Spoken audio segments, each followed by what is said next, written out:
सरेआम उनकी जो बेइज्जती करी है सदन में जेपी नड्डा साहब ने। Nothing will go on record, record के में कुछ नहीं जाएगा। नड्डा साहब कौन होते कहने वाले साहब?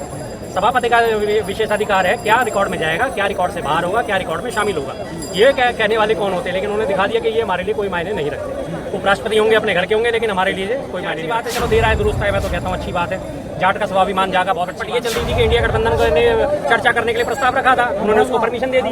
अदरवाइज तो ये चाहते थे कि हम लेके आए, एनडीए वाले लेके आते थे। एनडीए इस चीज का क्रेडिट लेना चाहता था कि हमने देखो एक भ्रष्ट अधिकारी के ऊपर, जज के ऊपर भी हमने कार्रवाई करी है। लेकिन उसका श्रेय जाके इंडिया गठबंधन को जाता हुआ नजर आया, तो उन्होंने अल्टीमेटली उन्हें ही चलेगा। वो इनका प्यारा है जो इनके साथ से नहीं चलेगा। कन्हैया मित्तल इनका था बहुत बड़ा सपोर्टर, जो राम को लाए मुझे लाएंगे, कौन सा गाना उसने शायद बनाया था ना।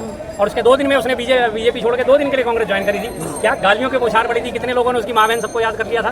2 दिन बाद जब वो वापस आ गए, फिर से वो उनका प्यारा। आज महबूबा मुफ्ती हैं, विपक्ष में है, तो आज कितनी बड़ी महबूबा मुफ्ती के साथ ही कभी जम्मू कश्मीर में सरकार बनाया करते थे, तब इनके लिए बड़ी प्यारी अकाली दल है। आज इनके खिलाफत में खड़ा हो जाए तो आज शिरोमणि अकाली दल फिर खराब है। कैप्टन अमरिंदर सिंह जब तक इनके खिलाफ खड़े थे, इनके दुश्मन नंबर 1 थे। पार्टी बनाई, नई पार्टी उन्होंने अपने मिलकर चुनाव लड़ा, तो इनके प्यारे हो गए। तो जो इनके गुणगान करेगा वो इनका प्यारा है, जो इनके खिलाफ जाएगा वो चाहे कोई भी हो, ये फौरन उसे गरियाने से बाज नहीं है। जगदीप धनखड़ जी जो कि उपराष्ट्रपति वो इस्तीफा दे देते हैं, कैसे देखते हैं उनके इस्तीफे को? सर कमर उनकी शायद ज़्यादा ही झुक गई थी इस वजह से, और झुकने में लगता है शायद रीढ़ की हड्डी टूट ही जाती, तो उन्होंने अपनी रीढ़ की हड्डी का स्वास्थ्य कारणों का हवाला दिया कि मेरी रीढ़ की हड्डी मुझे कमजोर ना हो जाए, इसलिए वो उन्होंने इस्तीफा देना ही उचित समझा। और ये आज पहली बार नहीं है जो इनके प्रेशर में नहीं आता। इससे पहले आपको याद हो दिल्ली के उपराज्यपाल थे नजीब जंग, उनको भी लगातार इन्होंने प्रेशराइज करा था कि पार्टी के खिलाफ जाओ, पार्टी के खिलाफ स्टैंड रखो, जो आम आदमी पार्टी का उस वक्त शासन था। तो उन्होंने धीरे धीरे कुछ तो करा, उसके बाद उन्होंने मानना छोड़ दिया, उनके ऊपर बहुत ज़्यादा प्रेशर डाला गया, अल्टीमेटली उन्होंने भी इस्तीफा दे दिया। तो इस तरह से जो आदमी ज़्यादा नहीं झुकता, अल्टीमेटली कहीं ना कहीं वो इस्तीफा देकर निकलता है। और सारे आम उनकी जो बेइज्जती करी है सदन में जेपी नड्डा साहब ने। Nothing will go on record, record के में कुछ नहीं जाएगा। नड्डा साहब कौन होते कहने वाले साहब?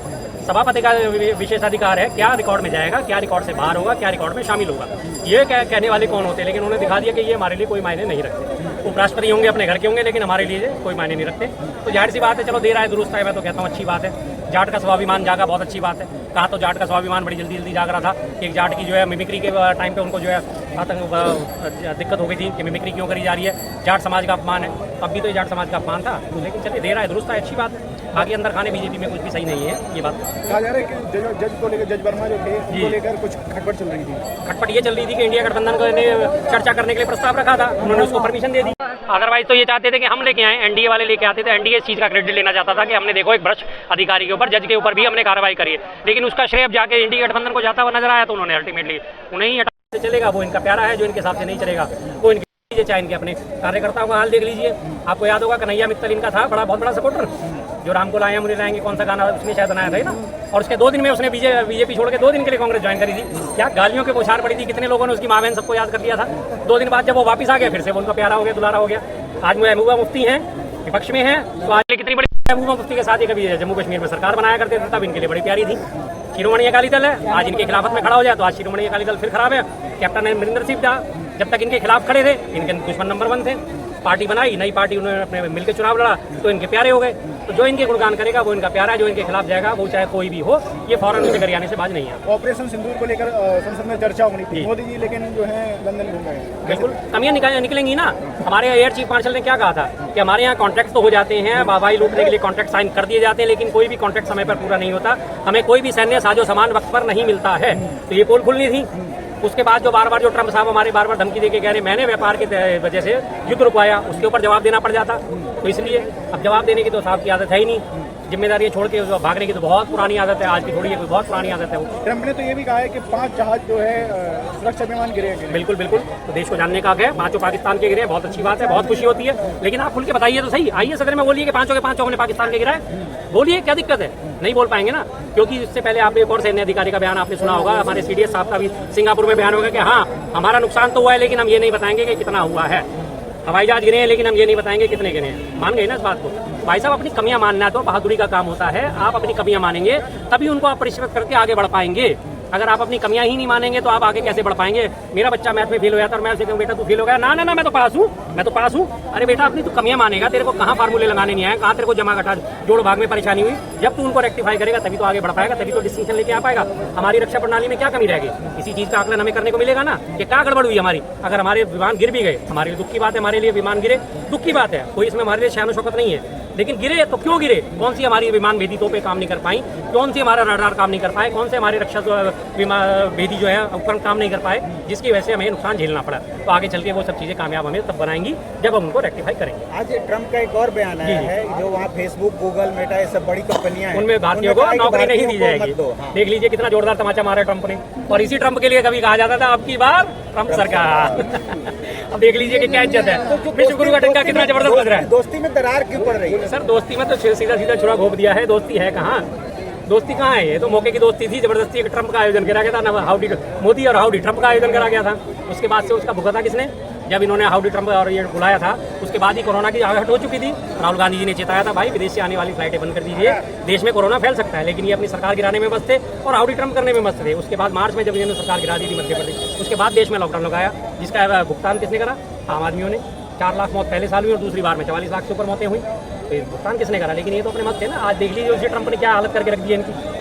अभी भी ऊपर से और देखिए कि प्रेशर कितना डाला जा रहा है। साथ में उनके कैबिनेट के एक सीनेटर का बयान आया है कि अगर उन्होंने रूस से तेल खरीदना बंद नहीं करा तो हम इनका जो है इकोनॉमी डाउन कर देंगे, यानी 100%, 200%, 300% तक टैरिफ लगाए जाएंगे। अब देख लीजिए क्या आज हमारी विदेश नीति कितनी लचर हो के आ गई है। क्यों? क्योंकि उनको सारे विदेश में आज टोटल विदेशियों को पता है कि हमारे यहाँ एक ऐसा आत्मबुद्ध प्रधानमंत्री बैठा हुआ है जिसकी प्रशंसा कर दो, वाह मोदी जी, वाह मोदी जी, मोदी जी फूल के कुप्पा। उसके बाद मोदी जी को कुछ नहीं दिखेगा। क्या वो गलवान घाटी में हमारे 19 सैनिक मारे हो तो उन्हें नहीं दिखे जाएंगे? हमारे ऊपर ट्रम्प टैरिफ थोपेगा वो उन्हें नहीं दिखाई देंगे क्योंकि उनकी तारीफ कर दी गई। आज तक कभी चाइना को कभी जिम्मेदार ठहराया? 19 सैनिक हमारे गलवान घाटी में शहीद हुए थे, मोदी जी ने बदला कैसे लिया? चाइनीज ऐप को बैन करके, चाइनीज ऐप बैन कर दी, मेरा बदला पूरा हो गया बस। और उसके बाद हमारे मेजर शैतान सिंह थे 1962 युद्ध के विजय हीरो, हमारे उनका स्मारक था भारत और चीन के बॉर्डर पे, वो स्मारक चीन ने कब्जा लिया। 2 साल तक वो खबर बाहर नहीं आने दी कि हमारे परमवीर चक्र विजेता का स्मारक जो है चीन ने कब्जा लिया है। और लास्ट में जब वो खबर आई तो पता चला कि वहाँ पे तो बफर जोन बन चुका है, वहाँ से उनका स्मारक ही खत्म कर दिया। ये तो इनकी सेना की इज्जत करने का तरीके है सर। तो फिर जब उन्होंने देख लिया कि ना कोई आया ना कोई घुसा है, आत्मबुद्ध प्रधानमंत्री है, तारीफें करे जाओ, अपना अपना काम निकाले जाओ। राहुल गांधी का बयान आया है कि जो विदेश नीति है, भारत की विदेश नीति, उसकी धज्जियां उड़ी हुई हैं, कोई भी सपोर्ट नहीं कर रहा है भारत। जाहिर बात है किसने सपोर्ट करा?